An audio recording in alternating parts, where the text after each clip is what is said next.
Chers élèves de première année, salam alaikum wa rahmatullahi wa barakatuh. Donc, parmi les caractéristiques des êtres vivants qu'on a vu pendant les premières leçons de cette année-là, il y a l'alimentation. Et on a vu l'alimentation chez les animaux. Et maintenant, on va procéder pour l'alimentation chez les êtres vivants. Ala barakatillah. Alors, les plantes vertes sont des êtres vivants, bien sûr, qui se nourrissent pour grandir, bien sûr. Alors la question posée, bien sûr, on se demande quels sont les besoins des plantes vertes pour leur croissance et comment se nourrissent les plantes vertes. Alors pour cela, on va procéder à avoir des expériences pour voir quels sont les besoins des plantes. Alors nous prenons des récipients en plastique contenant des grains d'haricots et nous divisons en deux groupes. Premier groupe, voilà, et le deuxième groupe. Alors, qu'est-ce qu'on va faire? Nous n'arrosons que les récipients de ce premier groupe. Après, bien sûr, la germination. Après 2 semaines, voilà le résultat qu'on a obtenu. Pour le premier groupe, voilà le résultat pour le deuxième groupe. Donc, ça frappe aux yeux que vraiment l'eau ou la plante a besoin de l'eau pour grandir, alors que les plantes qui n'ont pas été arrosées se fanent et meurent. Donc, la conclusion que peut en tirer de cette expérience, c'est que la plante a besoin de l'eau. Deuxième question, a-t-elle besoin d'autres éléments pour grandir? On va voir cette série d'expériences. Donc ici, vous avez des expériences dans des récipients. On va planter des plantes et chaque fois, on va ou bien ajouter ou bien retrancher l'un des facteurs. Ici, vous avez l'air contenant le CO2, ici, vous avez la lumière, et ici, l'eau, c'est le minéraux, etc. Et après, on va voir le résultat qu'on va obtenir. Pour l'expérience A, c'est-à-dire celle-là, il y a l'air contenant le CO2, l'eau, les sels minéraux, je pense qu'il y a tous les éléments nécessaires pour la plante. Alors, la plante, bien sûr, croissance normale grâce à l'eau, sels minéraux, la lumière et le dioxyde de carbone. Pour la deuxième, c'est-à-dire B, on voit qu'il fane. Qu'est-ce qui lui manque? Ici, on a les sels minéraux seulement sans eau, donc l'eau, il est nécessaire pour la plante. Alors, l'expérience C, toujours on va faire la comparaison avec celle-là parce que ça, c'est l'expérience témoin. Il y a ici l'air contenant le CO2, ici il y a l'eau distillée seulement. Donc la plante, elle a grandi, mais pas comme celle-là. Donc, qu'est-ce qu'il lui manque? Bien sûr, il lui manque les sels minéraux. Voilà. L'expérience D, on va voir, par comparaison, il est toute petite. Qu'est-ce qu'il y a? Qu'est-ce qui lui manque? Ici, il y a CO2 qui est barré, c'est-à-dire manque de CO2. Il y a tous les éléments sauf le CO2. Donc, la plante, elle a grandi, mais pas comme la première. Donc, le CO2 est nécessaire pour la croissance de la plante.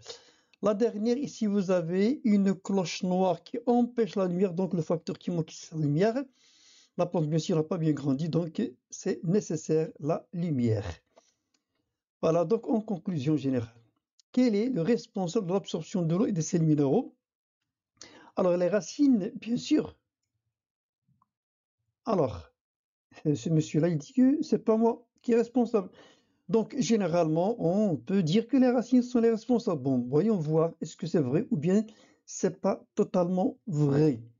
C'est pour cela, on va voir quelque chose ici. Ici, la germination de l'haricot. Ici, vous avez une racine principale et ici, vous avez une zone qu'on appelle une zone pellifère. Voilà, qui contient des petits poils. Alors, l'expérience réalisée par Monsieur Rosen, qu'est-ce qu'il a fait? Commençons par l'expérience A. À gauche, ici vous avez dans un tube ici, il y a de l'eau en bas, il y a l'huile. Voilà la zone pellifère qu'on a vu tout à l'heure, et on a planté une plante.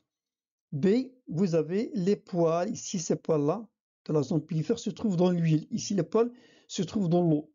Ici, les poils se trouvent dans l'eau et là, une des parties de la racine principale se trouve dans l'huile. Ici, les poils se trouvent dans l'huile totalement. Et voilà les résultats qu'on va voir directement. Donc, qu'est-ce qu'on peut en déduire de cette expérience-là? Voilà les résultats. La plante ne fane pas, la plante fane, la plante ne fane pas, la plante fane. Donc, si les poils absorbants se trouvent dans l'eau, la plante grandit normalement. Alors que si les poils absorbants se trouvent dans l'huile, la plante fane. Donc, on peut en conclure directement que les poils absorbants, ce sont les organes responsables de l'absorption. Si on enlève les poils absorbants, la plante ne va pas grandir, ne va pas absorber. Donc, les organes responsables de l'absorption, donc l'observation des racines d'une plante montre l'existence de fines poils sur la racine principale. Ce sont les poils absorbants. Alors, donc après les résultats de Rosen, on constate que les plantes dont les poils absorbants se trouvent dans l'eau ont une bonne croissance, alors que les plantes dont les poils absorbants ne se trouvent pas dans l'eau meurent.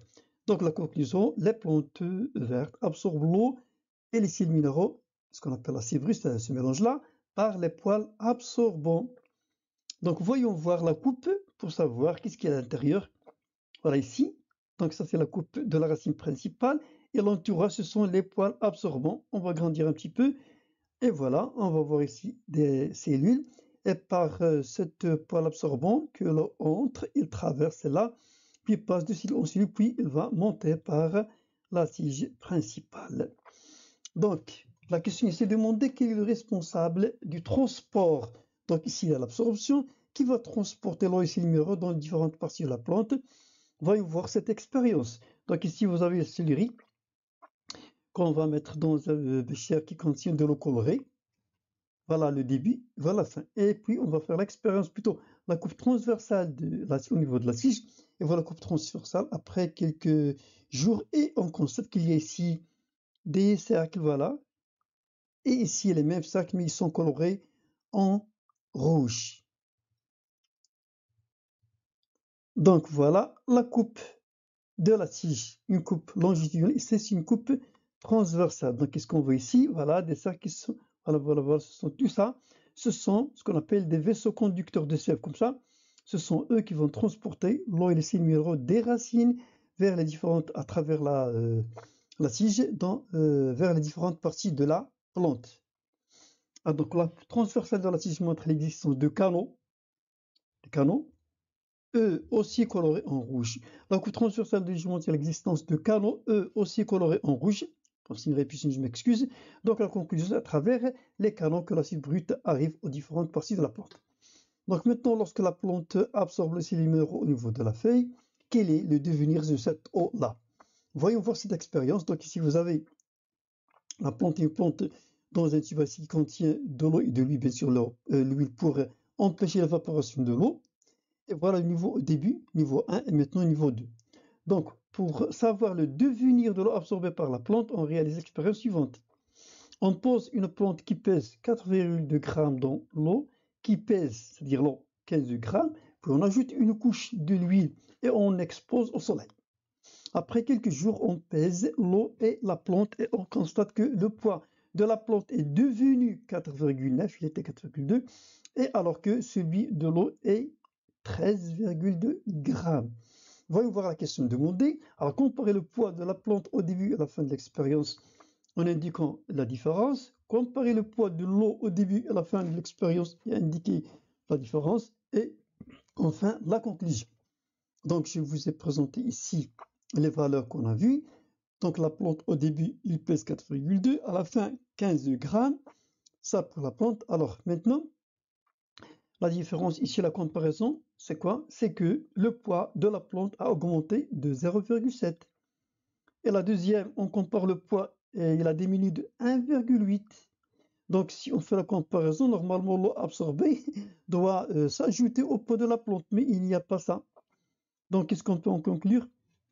Que la plante n'a pas utilisé toute l'eau. Bien sûr, l'eau qui a été absorbée, l'une des parties, une quantité de l'eau absorbée par la plante va être utilisée par la plante et l'autre, il sera perdu au niveau des feuilles, sous un phénomène qu'on appelle la transpiration.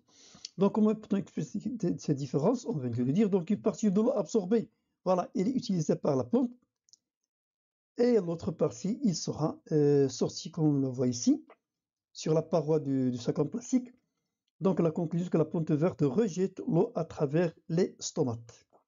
Alors, propose une expérience qui révèle ce phénomène-là.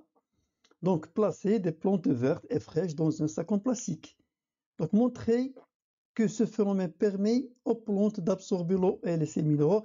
Donc, bien sûr, l'eau qui va sortir au niveau des feuilles, il va aider à la fait de sucer l'eau et les sels minéraux au niveau des racines. Si on va fermer les stomates, l'eau ne va pas circuler et par conséquent, il n'y aura pas absorption de l'eau.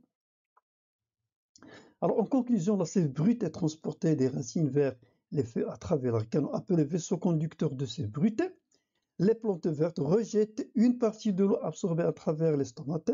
Ce phénomène est appelé la transpiration.